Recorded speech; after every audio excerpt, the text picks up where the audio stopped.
నమస్కారం ఘంటారావానికి స్వాగతం. ముందుగా ప్రధాన అంశాలు. 6,000 కోట్ల పెట్టుబడులతో కుప్పానికి త్వరలో మరో 8 కంపెనీలు. ఆదర్శ నియోజకవర్గంగా మారుస్తామని సీఎం పునరుద్ఘాటన.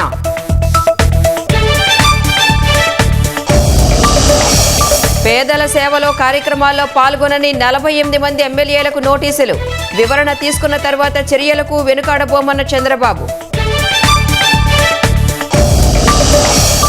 తిరుపతి జిల్లాలో ఎర్రచందనం గిడ్డంగులను పరిశీలించిన పవన్. స్మగ్లింగ్ నిరోధక ఆపరేషన్, స్కూంబింగ్ వివరాలపై ఆరా.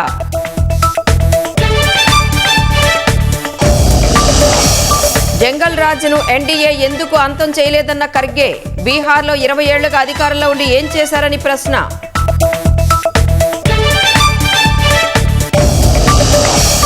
పాకిస్తాన్, ఆఫ్ఘనిస్తాన్ మధ్య శాంతి చర్చలు విఫలం. ఎలాంటి పురోగతి లేకుండా ముగిసిన 3వ విడత మంతనాలు.